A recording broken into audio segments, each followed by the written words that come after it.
할렐루야. 예, 한 주간 건강하셨습니까?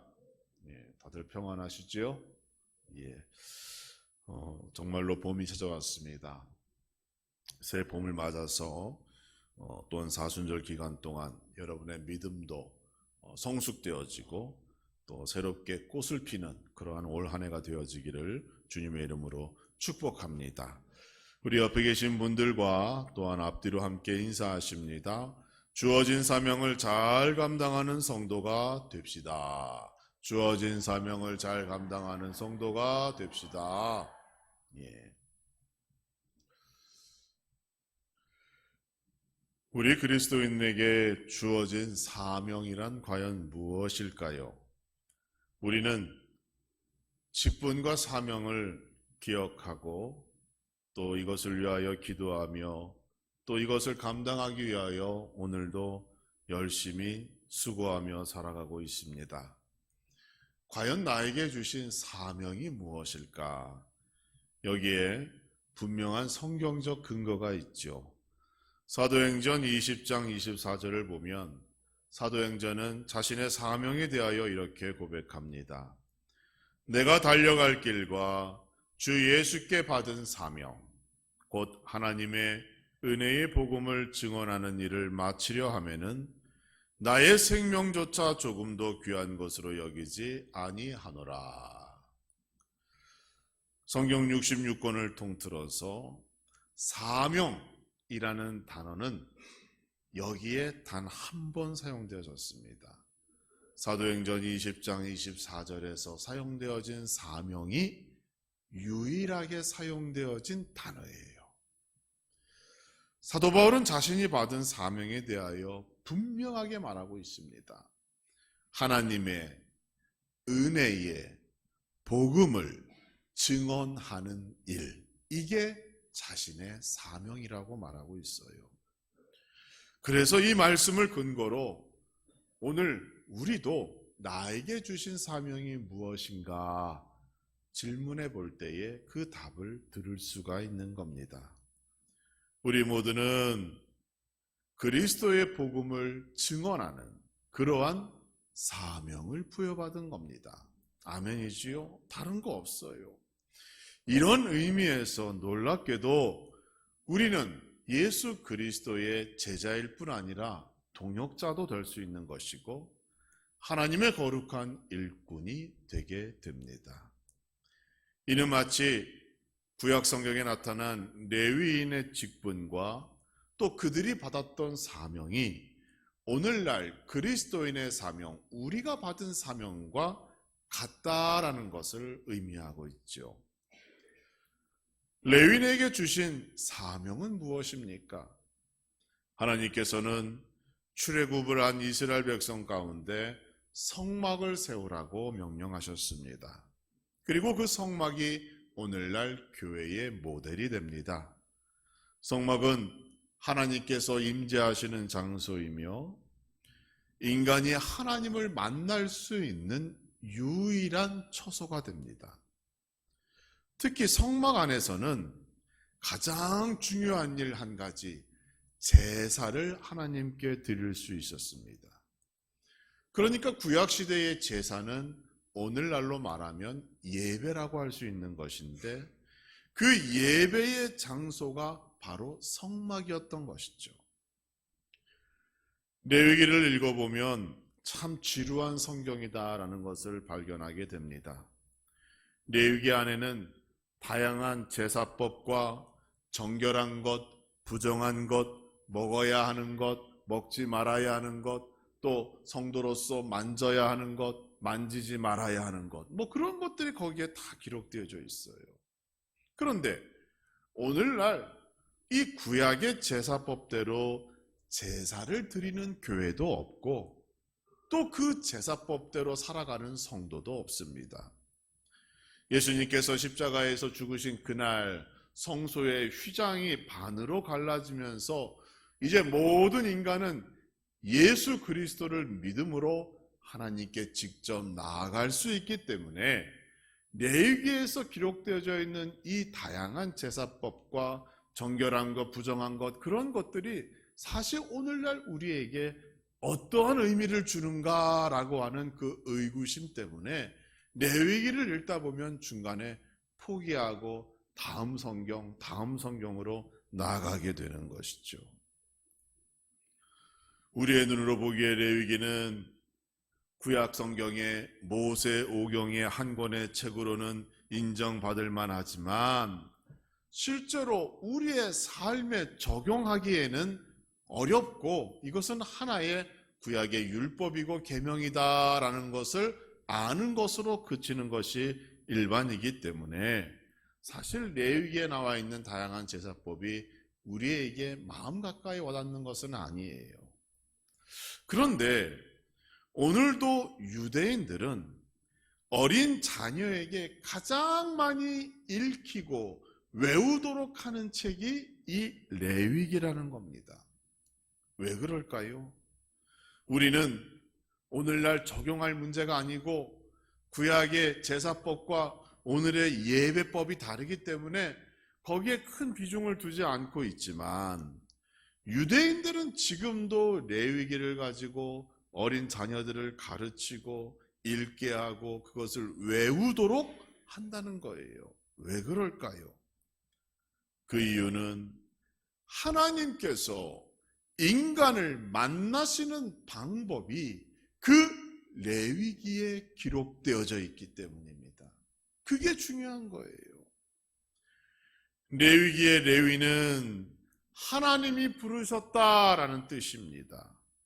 그래서 레위기 1장 1절의 말씀을 보시면 여호와께서 회막에서 모세를 부르시고 그에게 말씀하여 이르시되 이렇게 되면서 말씀이 시작되어져요.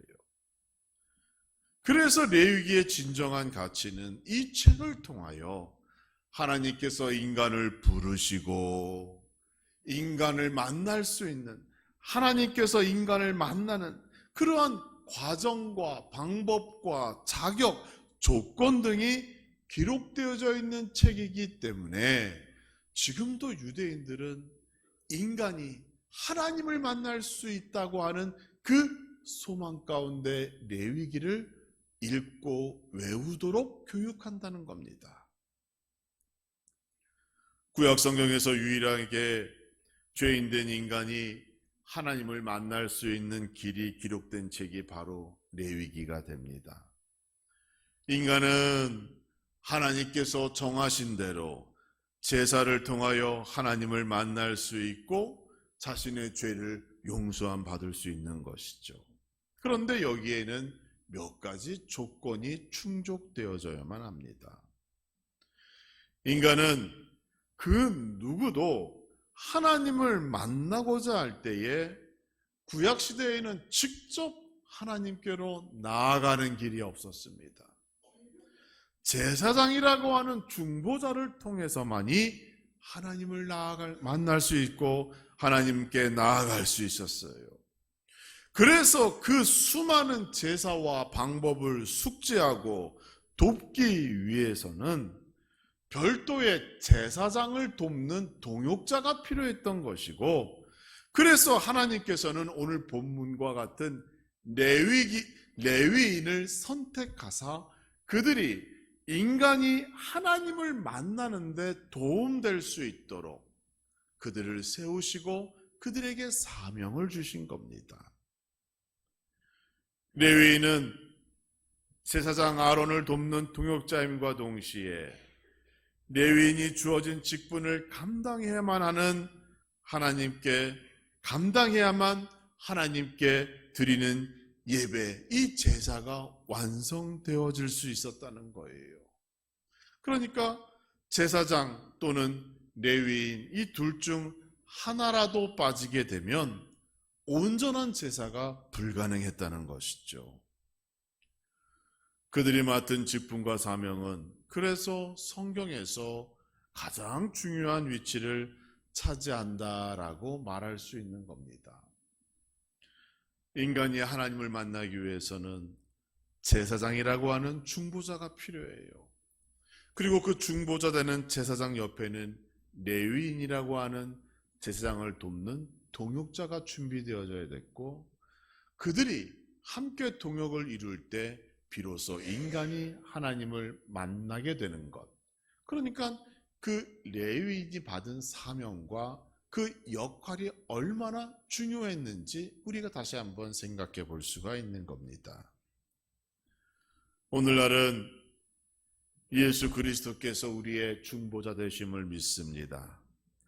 디모데전서 2장 5절을 보시면 하나님은 한 분이시요 또 하나님과 사람 사이의 중보도 한 분이시니 곧 사람이신 그리스도 예수라 이렇게 선언하고 있습니다. 예수님께서 이 땅에 오신 이유는 너무도 분명합니다. 죄로 인하여 단절된 인간과 하나님과의 관계를 회복시키기 위하여 중보자로서 이 땅에 예수 그리스도께서 오셨습니다. 중보의 뜻은 헬라어로 메시테스라고 읽는데 그 뜻을 보면 갈라진 원인을 제거하고 화해와 일치를 얻게 하는 것이라는 뜻입니다. 구약 성경에서는 대표적으로 모세가 중보자였어요. 아론이라고 하는 대제사장이 중보자였어요. 이 외에도 선지자들 또 많은 제사장들이 하나님의 중보자로 그 역할을 감당했습니다. 오늘날에는 예수 그리스도께서 우리를 하나님과 화해케 하는 중보자 되십니다. 오늘 본문을 다시 돌아가 봅니다. 하나님께서 모세에게 명령하셨어요. 이스라엘 자손 중에서 레위인을 데려다가 정결하게 하라 이렇게 명령하셨어요. 그리고 하나님께 제물을 드려 제사하게 하라 명령하셨어요. 그리고 그 다음이 중요한데 민수기 8장 11절의 말씀 후반절을 보시면 레위인을 선택하시고 그들을 정결케 하시고 하나님께 제사를 드리게 한 이유가 거기에 나와 있는데 이는 그들에게 여호와께 봉사하게 하기 위함이다 라고 말씀하셨어요. 하나님께서는 그들이 하나님께 봉사하기 위하여 부름받은 사람들이라고 말씀하신 겁니다. 그리고 그들은 민수기 8장 19절에서 내가 이스라엘 자손 중에서 레위인을 취하여 그들을 아론과 그의 아들들에게 주어 그들로 회막에서 이스라엘 자손을 대신하여 봉사하게 하며 이렇게 되어 있습니다. 레위인을 누구에게 주었어요? 아론과 그 아들들에게 주었다 이렇게 하나님께서 말씀하십니다. 회막 안에서 하나님께 그들을 도와 봉사하기 위하여 그들은 아론과 그 아들들에게 주어진 선물인 거예요. 여기에서 우리는 오늘날 우리가 받은 사명이 무엇인지 더 확실히 확인해 볼 수가 있습니다. 성경은 예수 그리스도를 대제사장이다 라고 말씀하셨어요. 중보자다라고 설명하기도 합니다. 구약의 대제사장은 예수 그리스도를 모두 예표하고 있죠. 예수 그리스도만이 구원의 완성을 이룰 수 있고 하나님과 인간을 온전하게 중보할 수 있기 때문입니다. 물론 구약시대에도 많은 제사장들이 있었어요. 그런데 성경의 역사를 보니까 인간이 제사장의 일을 감당하는 것이 매번 하나님을 기쁘게 하는 일은 아니었던 거예요. 국가의 위기가 찾아왔을 때 그때는 여지없이 이스라엘 백성들의 영성이 땅에 떨어져 있을 때였고 이스라엘 백성들의 영성이 땅에 떨어졌을 때에는 제사장의 영성도 땅에 떨어져 있었다는 겁니다. 그러니까 인간이 제사장의 직분과 사명을 감당하는 것이 그만큼 힘들고 어려웠고 매번 하나님을 기쁘게 하고 백성을 위하여 나라를 위하여 수고했던 것은 아니었다라는 것을 우리가 성경을 통하여 알 수가 있습니다. 그러나 율법의 완성되시는 예수 그리스도께서 이 문제를 해결하시고자 이 땅에 오셨습니다. 그분은 유일한 완전한 대제사장이 되십니다. 하나님과 인간을 화해시킬 수 있는 유일한 분이 바로 예수 그리스도가 되십니다. 예수님께서 대제사장이 되시기 때문에 제사장에게 선물로 드려진 그 레위인이 오늘날 바로 우리 교회의 성도 그리스도인이 되어지는 거예요. 레위인을 부르셨던 이유가 있었던 것 같이 오늘날 우리를 부르신 이유가 더욱더 분명해지는 겁니다. 우리에게 사명 주신 것이 여기에 있는 거예요. 예수 그리스도를 도와 그분의 동역자가 되어 때로는 제자의 모습으로 예수 그리스도께서 전하신 그 천국 복음을 우리가 전하고 증거하는데 힘을 쓰라고 오늘날 우리를 부르신 것이고 나에게 직분 주신 것이고 사명 주신 겁니다. 2025년 3월의 마지막 주일, 우리 모두가 기억하고 감당해야 할 그리스도인의 사명이 무엇입니까? 하나님께서 택하시고 부르신 레위인의 모습을 기억하시면 됩니다. 회막 안에서 하나님께 봉사하기 위하여 부름을 받은 그들이 제사장에게 선물로 주어져 제사장을 돕는 레위인들, 우리도 마찬가지로 동일한 사명을 받아 이 자리로 부름받게 된 겁니다. 우리도 예수님을 도와야 합니다. 예수님의 말씀을 전해야 합니다. 교회 안에서 봉사해야 할 의무와 책임이 있음을 여러분 기억하시기 바랍니다. 이것을 위하여 우리를 부르셨고 우리에게 이 거룩한 사명을 주신 거예요. 바울은 로마서 1장 6절을 통하여 이렇게 선언하고 있습니다. 너희도 그들 중에서 예수 그리스도의 것으로 부르심을 받았느니라 라고 얘기하고 있어요. 예수님의 것으로 부르심을 받았대요. 그것 때문에 우리를 부르셨다는 겁니다. 이것이 여러분의 사명됨을 기억하시기 바랍니다. 사랑하는 성도 여러분, 하나님께서 여러분을 레위인과 같은 직분자로, 사명자로 부르셨습니다. 세상 일을 도모하기 위하여 직분 준 것 아닙니다. 생명을 살리고 영혼을 구원하는 일에 여러분의 도움과 손길이 필요한 것입니다.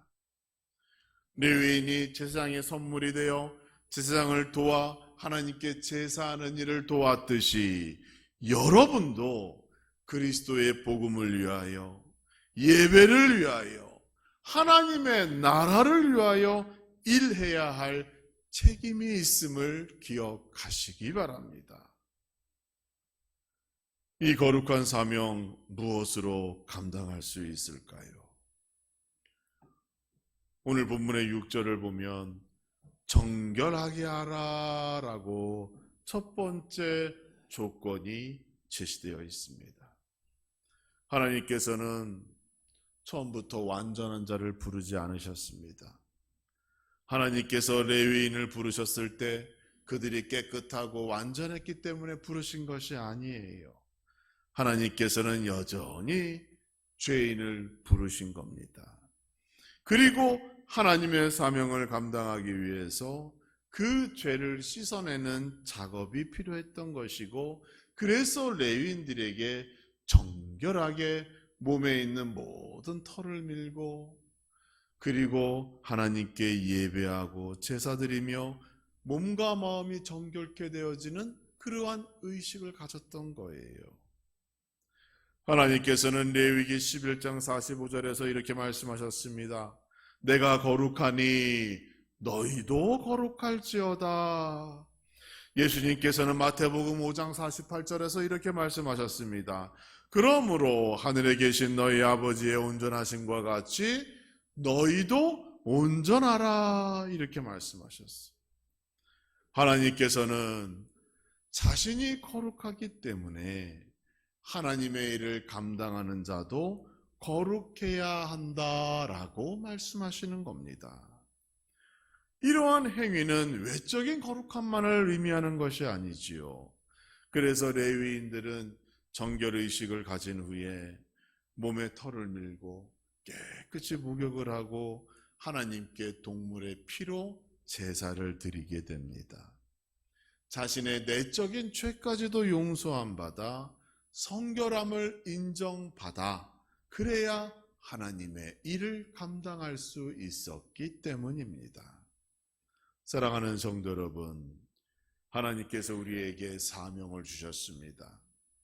천국 복음을 증거하라고, 천국 복음을 선포하라고 사명 주셨습니다. 그러므로 우리도 날마다 정결하게 되고 성결하게 되고 잃어버린 거룩함을 회복하는 그러한 성도와 가정 되어지기를 주님의 이름으로 축복합니다. 구약에서는 동물의 피로 거룩하게 되었지만 우리는 예수 그리스도를 온전히 믿고 순종함으로 말씀을 통하여 성령을 통하여 하나님 앞에 성결하고 거룩한 하나님의 자녀, 하나님의 일꾼으로 변화되어 수 있음을 여러분 기억하시기 바랍니다. 또한 예수님께서는 이런 말씀도 하셨어요. 누가복음 9장 23절을 보니 무리에게 이르시되 아무든지 나를 따라오려거든 자기를 부인하고 날마다 제 십자가를 지고 나를 따를 것이니라. 십자가에 순종하기 위하여 나에게 주신 직분과 사명을 감당하기 위하여 나는 내 자신을 부인해야 하는 거예요. 부인하라고 말씀하셨어요. 자신을 부인한다는 것, 나의 존재 자체를 잊으라는 것이 아닙니다. 오히려 나를 부인한다는 것은 나를 창조하신 하나님의 창조 목적을 기억한다는 것이에요. 여러분, 나를 부인하고 십자가를 지고 따르라고 하는 말씀이 뭡니까? 하나님께서 나를 왜 여기에 부르셨는가? 하나님께서 나를 왜 이 함라중앙교회에서 신앙생활하게 하셨는가? 하나님께서 나를 왜 여기에서 목사님과 이웃 성도들을 만나게 하셨는가? 그 원래의 하나님의 뜻과 의미를 찾기 위하여 나를 부인하라는 거예요. 내 것을 버리고 나를 비워야 하나님 뜻을 발견하고 그 하나님 뜻에 의하여 나에게 주신 사명 끝까지 감당할 수 있다고 하는 사실을 우리 예수님께서 말씀하시는 겁니다. 사랑하는 성도 여러분, 우리 모두는 레위인과 같은 거룩한 하나님의 일꾼임을 믿으시기 바랍니다. 우리는 하나님의 전에서 봉사하도록 부름받았습니다. 예수님을 도와 천국 복음을 전하는 사람들입니다. 여러분이 있기에 교회가 운영되고 교회 안에 생명력이 넘쳐나게 됨을 이 시간 고백합니다. 하나님의 일꾼, 하나님의 직분자, 레위인과 같은 그러한 중직을 맡은 자로서 자부심을 가지시고 날마다 성결한 삶을 살아가 주어진 직분 사명 끝까지 감당하는 여러분 모두가 되기를 주님의 이름으로 축원합니다. 여러분 모두는 사명을 받은 자이며 하나님께서 준비하신 예수님께 드리는 거룩한 선물임을 기억하시고 이 사순절 기간 동안 내가 받은 사명 얼마나 소중한지 기억하여 예수 그리스도의 동역자, 하나님의 거룩한 일꾼, 천국 복음을 전하는 그 놀라운 사명 끝까지 감당하는 여러분과 교회가 되어지기를 주님의 이름으로 축원합니다.